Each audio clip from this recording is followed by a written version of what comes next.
Halo, selamat sore Di Anto. Selamat sore Mbak Windy, ada kabar apa ini? Wah, kabar baik, Alhamdulillah. Kemarin habis halal bihalal di Solo. Tapi kita sambil menyapa saudara-saudara yang merupakan anak cucu Trah Wiryo Subratan. Selamat sore semuanya. Mungkin bisa dilihat udaranya mendung-mendung, sejuk. Ini kebetulan lokasinya deket dalamnya di Anto, di Ungaran, namanya Kebon Raja. Ya, nanti kita pertemuan di sini. Insya Allah. Tempatnya oke kok, makmannya juga oke. Nanti kita coba dan kita tunjukkan di kamera. Nah, ceritanya itu pada saat halal bihalal di Anto, nanti mungkin saudara-saudara, adik-adik yang mungkin belum mengenal Dek Anto itu siapa. Saya ngaturinya Dek, meskipun lebih senior, lebih sepuh. Nanti ceritanya nanti. Nah, Dek Anto jadi pada saat halal bihalal kemarin ada saudara jatuhnya mungkin keponakan ataupun cucu menanyakan, apakah betul kita itu keturunan ningrat berdarah biru. Nah, terus digojeki gitu sama yang sepuh-sepuh. Apa kemarin itu darah muda, darah segar. Nah, digojeki seperti itu. Nah, tetapi itu menjadi bahan pemikiran saya. Maksudnya begini, dulu yang paling perso kan almarhum ayahanda dari Dek Anto, almarhum Pak Lik Margandi yang paling perso silsilahnya. Kemudian informasi ini diketahui oleh Dek Anto. Nah, setelah itu kan siapa yang tahu? Nggak ada. Nah, makanya supaya ini terekam, disebarluaskan sampai ke anak cucu yang selanjutnya. Mas Regi juga tanya, Mas Regi dari Belanda itu juga. Ya, tapi Mas Regi bahasa Indonesia paham ya? Paham, bahasa Indonesia seperti ini paham ya? Sangat paham. Siap. Nah, jadi kita mulai dari, karena pertanyaannya adalah apakah betul kita keluarga ningrat? Mungkin kalau sekilas, nah ini tadi sudah ada kepeannya ini. Nah, terlihat ya? Ya, oke. Nanti bisa, agak lama sedikit. Nanti bisa di screenshot. Nah, pada saat melihat zoomnya bisa di screenshot. Jadi mendengarkan cerita kami berdua, nanti sambil mencocokkan, oh di sini letaknya dan seterusnya.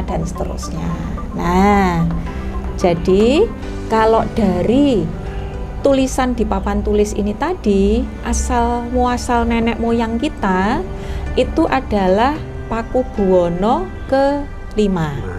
Pakubuwono ke-5 itu lenggah di mana, Nggih? Apanya Mbak ini? Lenggah dulu, maksudnya tinggalnya Jogja, ya, Solo di di Keraton Solo. Di Keraton Solo. Namanya juga Pakubuwono ya, yang ke-5 itu tentunya menduduki posisi raja yang ke-5. Itu disebut sebagai Pakubuwono yang ke-5, itu tidak di mana-mana. Oh, nje. Nah, tugasnya kalau waktu itu, nah ini kan nanti kalau didengar sama adik-adik yang muda kan nggak ada bayangan raja itu seperti apa. Waktu ini berarti masih zaman penjajahan, nje? Ya, masih. Itu kalau Pakubuwono 5 itu sekitar tahun 1825 sebelumnya lah. Ya, masa-masa sebelum perang Diponegoro lah. Oh, gitu, sebelum perang Diponegoro, berarti intinya sudah penjajahan Belanda sudah ya? Sudah, baik. Nah, terus kemudian, karena tugas seorang raja, kemudian proses berkontribusi terhadap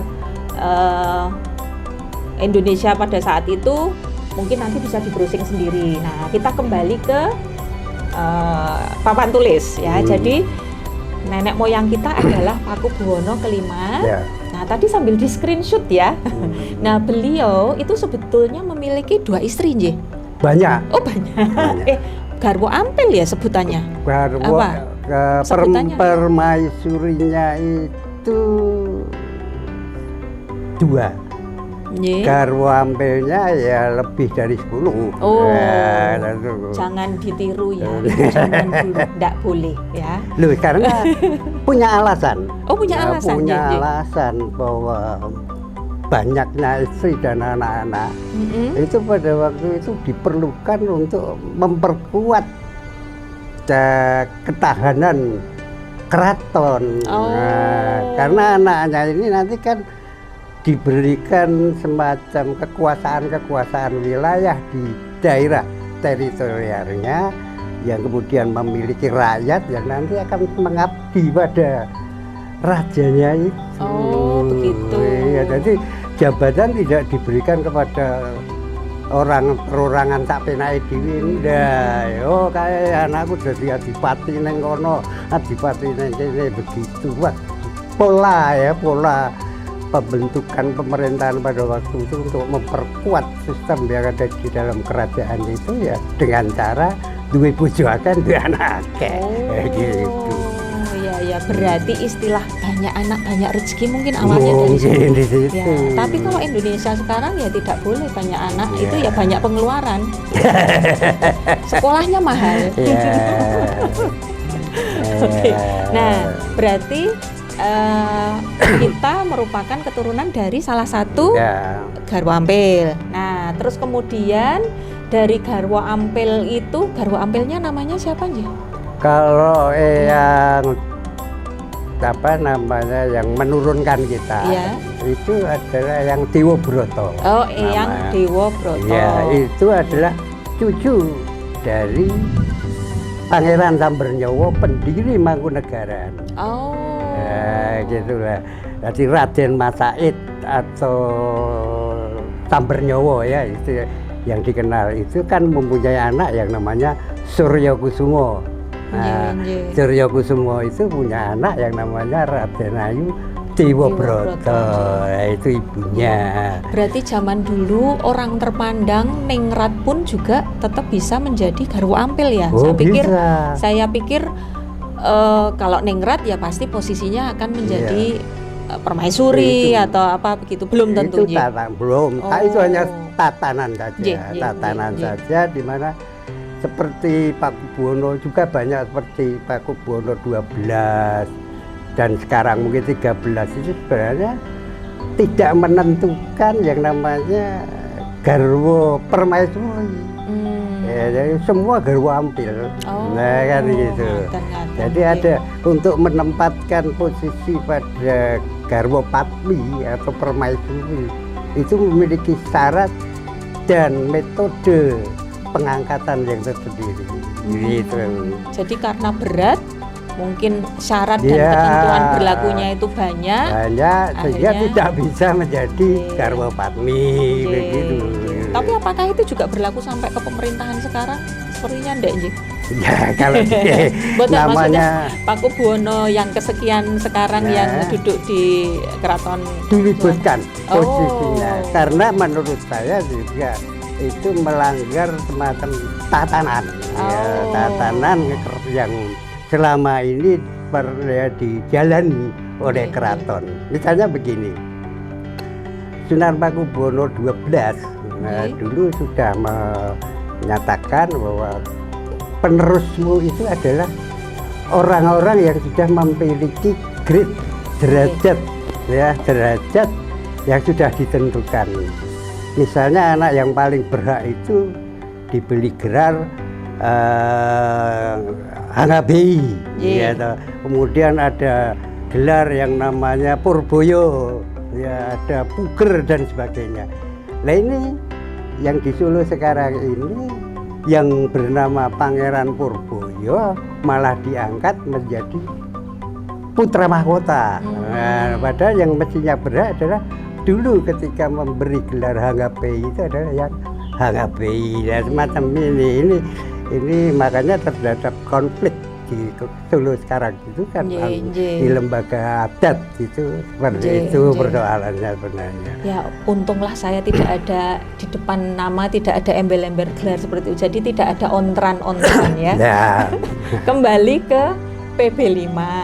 Jadi tadi PB5 menikah dengan Eyang Dewa Broto, Ya. terus kemudian kagungan putra 2. Putranya banyak. Oh, banyak. Yang Dewa Oh, Broto itu Nggih. putranya antara 4 kalau nggak Oh, salah. ada 4. Dengan Itu, maksudnya tapi dengan ya. Pakubuwono 5 itu Iya, kagungan 4. kalau Oh, nggak oke salah oke. 4, tapi kebanyakan sudah meninggal muda. Oh. Ya, nggih, nggih, ada Abu Yamin. Nah ini yang namanya Kanjeng Pangeran Haryo Suryo Broto itu bernama asli adalah Abu Yaman. Nah gitu loh. Itu yang hidup pada saat apa namanya pergantian pemerintahan antara Pakubuwono 5 ke 6. Itu putranya yang Suryo Broto yang hidup itu tinggal yang Suryo Broto itu. Nggih. Nah, Ini Ya, mungkin sambil yang- mengingatkan ya. Berarti yang Suryo Broto 1 Eyang Suryo Broto yang 1 pertama. ini ada di sini. Ya, Nah, yang ini apa? Surya Ningrat. Ningrat, Ya, itu juga putra Nah. dari apa namanya yang Pakubuwono kelima. nggih. Tapi nantinya sejarahnya itu akan menurunkan keturunan yang menjadi apa namanya pasangan ya, Oh, nggih. pasangan Oke. dari Nih stop dulu sampai di sini. Ya. Nah, berarti ibaratnya ada 2 putra yang bisa ditarik garis ke atas ke PB5. apa yang menjadi nenek moyang kita. Ya. Jadi Eyang Suryo Broto 1 Ya. yang dimakamkan di Imogiri nggih. Sedangkan yang Kapel Suryaningrat itu ada di Keraton Kartosuro. Oh, Wah. nah ini belum pernah. Wah, saya ke sudah sana. berkali-kali itu. Oh, nggih, nggih, nggih, nggih. Oke. Nah, Eyang Suryo Broto 1 itu menikah dengan Raden Ayu Suryo. Suryo Broto Oh, juga. Suryo Broto. Soalnya nama aslinya saya tidak tahu. Oh, ngaten. Ya. Nggih. Jadi ini tadi ya, Ya. Eyang Suryo Broto ini Berdua. 1 menikah dengan Eyang Suryo Broto. Eyang Suryo Broto.